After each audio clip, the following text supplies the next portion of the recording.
have. Um, Defines it as meeting the needs of the present without compromising the ability of future generations to meet their own needs, which is a really good definition, at least to me. Um, this also shows that sustainability isn't just environmental sustainability. Whenever you look at sustainability, you have to look at the bigger picture and think, is this actually realistic? Is this actually going to work? Um, and like this shows, there's three main clusters. There's social, environmental, and economic. And then, of course, in the middle, you have perfect, which I don't think anytime soon we'll ever get to a perfect society. But normally, um, the right now the U.S. is probably in the socioeconomic area, which is kind of like the brownish color, because we've kind of shifted away from environmental protections, and that really isn't a good thing. Mainly because we're mainly a leader in the world, and a lot of countries do look to us as a role model, and us saying, oh, well, climate change isn't real, and we don't need to worry about the future because we'll just let them deal with it. I don't think that's a very good mentality. Um, and this kind of just shows you the whole bigger picture. Um, Environmental energy renewal, that's pretty self-explanatory. Carbon footprint's a little less explanatory. Essentially, everything you do nowadays, you have a carbon footprint with. If you eat meat, that you have a carbon footprint. If you drive a car, you have a carbon footprint. If you wear clothes, you have a carbon footprint. You can't avoid having one. What you can do is may have a smaller one. Um, you'd be surprised. I think the one website had said, yeah, if you 1 year's worth of a BMW's like gas gives off the same CO2 as 1 year's worth of eating hamburgers. So it's crazy how much CO2 animals give off. Waste reduction, reduce, reuse, recycle. The three R's, easy. Like it's not. The bad part about recycling is that it's very expensive, and that's part of the economic environmental. If you look, it says the resource efficiency. Um, Basically, making things to where if there is waste, it's as minimal as possible, and what like make it to where we can better reuse it. Um, Faculty design, that's facility design, sorry. Um, Basically, that comes along with designing commercial buildings and things to have less of an impact on the environment, which also goes along with green spaces and land use. Um, right now, the buildings within certain cities and stuff are just getting left. They're not getting moved into because they're either filled with like asbestos, which is awful, um, run down, and the people that will buy them can't afford to fix them, so they will just live in that. Um, or they're just in a bad neighborhood in general. And these buildings are just wasting space, really. And that's another thing about sustainability. We do have a lot of space, but we really don't. We need to feed everyone in the world, we'd have to use almost all of the space in the world. Um, if if everyone were to eat like we did in America, we would need pretty much whatever space we have left for farms. Um, so It's just kind of a it's kind of a ugly truth. You don't want to think about it, but sometimes it just you think about it and you're like, oh God. Um, then you have the social side, which is always hard too, because everyone's not gonna think the same way, and you don't really know how to make that equal, you know? And like some people would be all for regulations until it applies to them. Um, so the next graphic I have is actually about sustainable design. So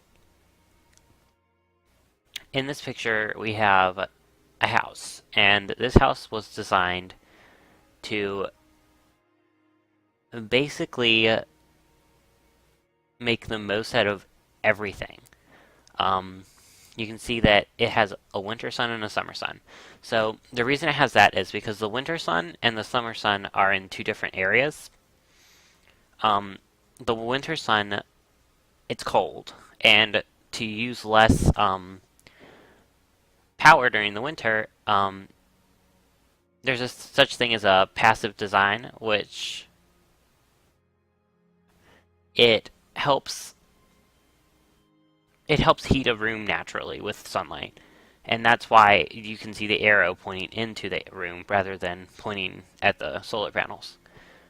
During the summer, the sun would go directly over this because the sun is more central to the sky in the summer, whereas in the winter it's more goes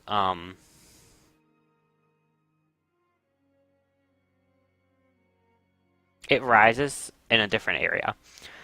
The and this just tries to make use of as much natural daylight as possible because it really is useful. Like if you have daylight, you don't need lights. If you have daylight, you probably won't need heat. Like you will need some, but it will help a lot.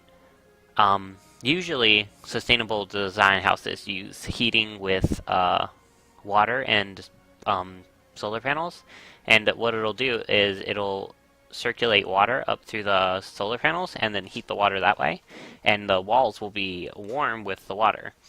Um, Not all houses do this because it is kind of strange. This house has rainwater collection, which is really good, and then natural ventilation. Um, PV is photovoltaic.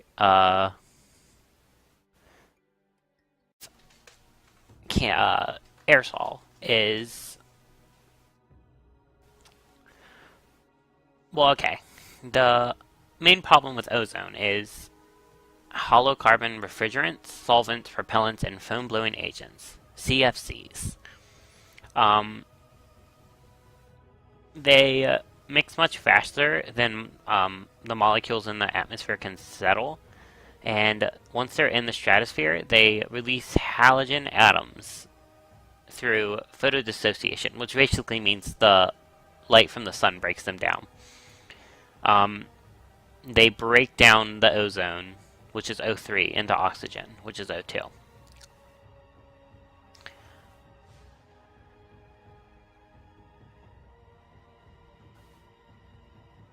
Um,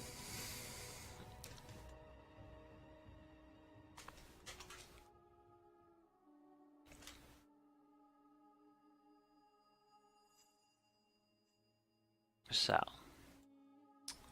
now we're going to talk about trees. Um, so this is showing what... Okay, so the red line above the trees is um, how much carbon they take in. How much carbon a forest would take in. And then you have different phases. A primary forest is one that's been untouched by humans. This would be... I don't know if it's really any in America. I don't know. I'm sure some of them have been cut down, so it wouldn't be completely perfect, but a managed forest is one where they've gone through and cut select trees to make it more accessible. This is what they did around my house. They went through and they cut down trees so you could get through. And then logged over is cutting down pretty much anything that's big for wood and leaving kind of the smaller ones. Then you have deforestation, cattle farming, agriculture. That's basically what happens. It doesn't happen so much anymore here. In other countries it does because they are still developing. We've already cut down all the forests that we needed for farming, pretty much. And then after you're done farming, normally you're supposed to replant trees. And phase 1 is the first, I'd say like 5-10 years, and your trees are just growing. But you'll notice the line that the carbon they take in isn't as high as it was. It's probably not going to get as high as it was because the trees that were in the primary forest were a lot more efficient at taking in CO2 and releasing oxygen. And these newer trees are more adapted to the less oxygen in the atmosphere and are more inclined to take in less CO2. So it's because trees can't take in too much CO2 or they die. So really, cutting down replanting a forest is a good option, but it will eventually get back to the stage it was, but it will never take in as much carbon. And phase 4 here, it would actually take about, I'd say 25 to 30 years, depending. So this is what should be happening whenever logging is happening and stuff. This is what should be happening, but as you know, it doesn't happen like this. Trees just get cut down, and especially in rainforests and countries that don't really have anything to protect forests. It's sad because all those animals are losing their homes, A, and B, it's something that we should know better.